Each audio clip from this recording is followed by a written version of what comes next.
So Elon Musk says he'll step down as CEO at Twitter, and essentially now he's looking for someone to replace him in it.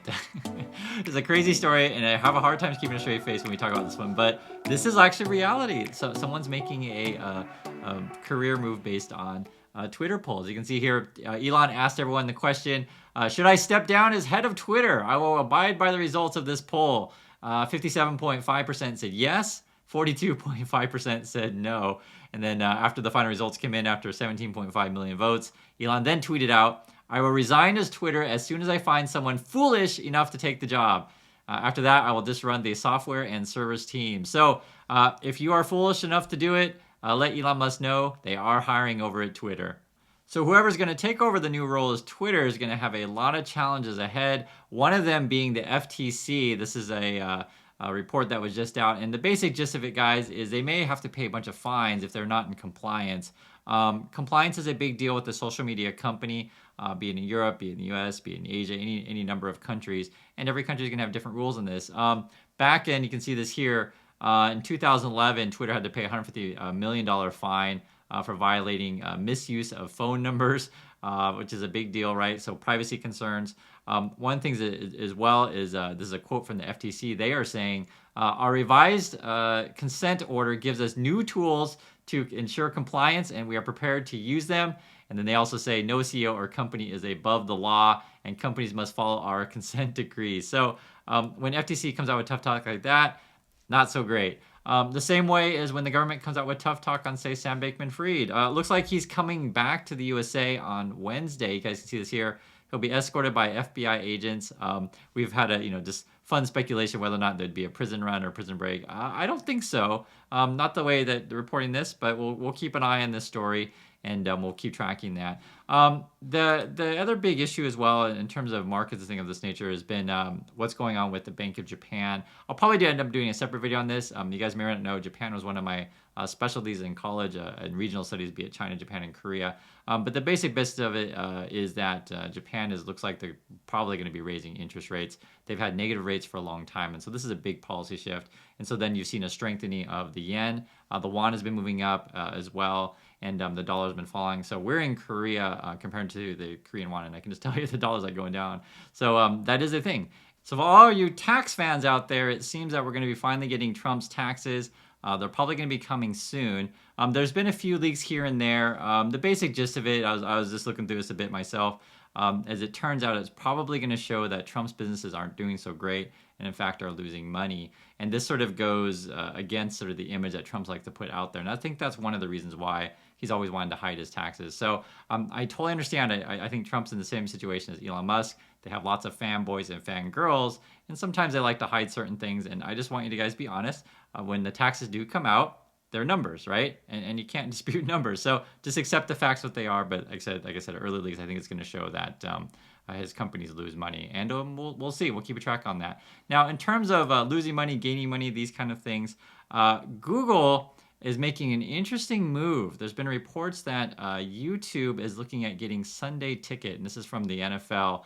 And this is an interesting one because my opinion, this is just my opinion, I really dislike cable TV. So I remember cable, just jacking up prices for years, and whenever I could jump ship and just, watch everything on the internet and do all of my essentially media via internet, that's the way I was going to go. So, I'm all about high-speed internet / Google Fiber, anything of this nature. Just get rid of that pay-per-view cable stuff. And evidently, they're trying to make a deal to get a Sunday Ticket. Now, the interesting thing about this, and I remember this, and I talked to people on the channel about this one before in comments. You can comment as well. But the NFL did like their own streaming thing, but it was like really funky. It's called NFL Plus, and it's like only available on mobile phones or mobile apps and stuff like that. You can't do it on the smart TV. So this was always a strange move for me that I always thought the NFL did. And if you guys can explain this one to me, it makes no sense to me. However, the basic gist of why you would want to say sell this sort of service to YouTube is that YouTube is a platform that everybody's on, and it's hard to get people to switch over. So if you have other sort of offerings, be it like a Paramount Plus or like an HBO, these kind of things, and if you don't have cable, you may be better off just doing like an add-on of said services on something like a YouTube, or for example something like an Amazon. So it's funny because we are getting rid of cable, but it's kind of going back to that pay-per-view thing, just on a different platform, and again it's through the internet. So I'm all about that, and I'd love to hear you guys' thoughts on this as well.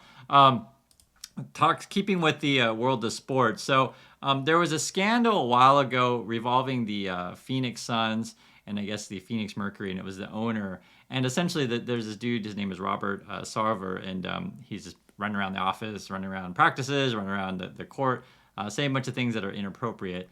And there's I think it's like a 43-page document if you want to read about all the inappropriate things that he said.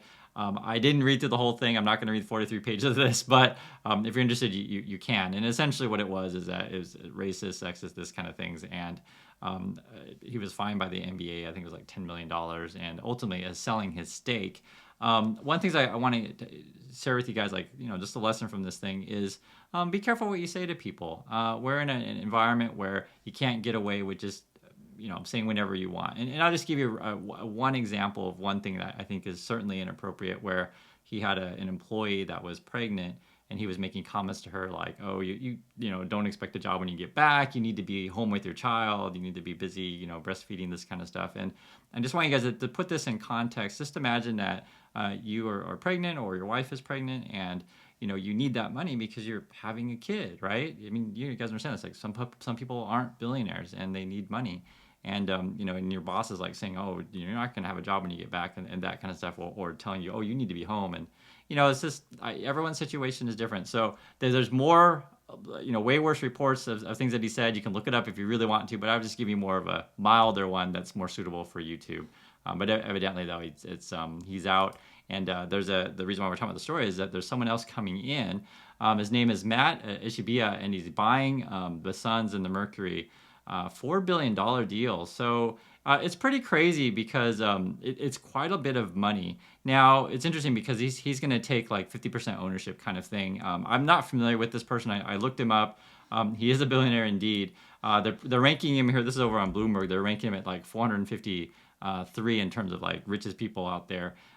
They're putting him at 5.26 billion. Another one, which is Forbes, had him at 4.7 billion. So it's interesting because whatever his net worth is, right? We'll just call it 5 billion. You're doing a deal to get a team at valued at say 4 billion, and that's a big chunk of your money. So this is interesting that he's making this move.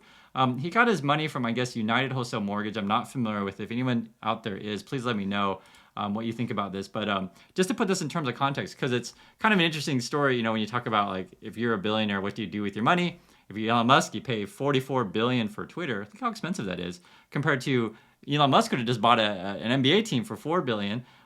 If you want my opinion, I would just buy an NBA team, man. So if just think about that for you guys. It's like this thing about like, would you rather buy Twitter or would you rather buy an NBA team? And for us, sports fans, it would be awesome to be buying a team if you had that much money. So I think Elon must be crazy compared to this guy. So you know what? Go for it. And we'll read some details. It says the valuation of $4 billion is 10 times what Sarver-led group paid back in 2004. So Sarver did sell the guy who sold before, so they got 10x their money, which isn't bad for doing a team. But it's not necessarily they made that much money, just they were able to sell it for that much, because who knows, operating stuff and that sort of thing. And then this is like higher than a previous big deal back in 2019. This was basically inflation. It was a Joe Tsai bought the Nets for $2.35 billion. And then I guess the biggest sale in sports history would be the NFL Broncos, and they're saying that was $4.65 billion. So if you want to buy a professional sports team, you need about $4 to $5 billion, and you can get yourself a team, which I said would be pretty cool if you had that much money.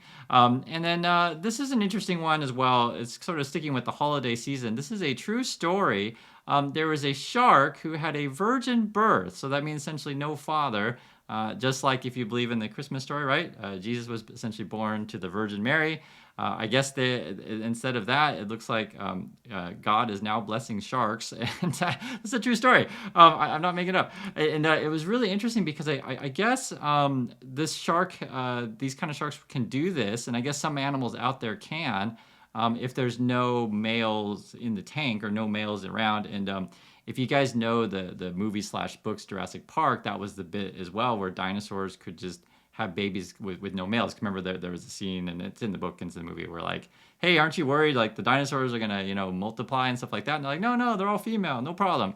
And something like the dinosaurs just started giving babies, or putting out babies no matter what.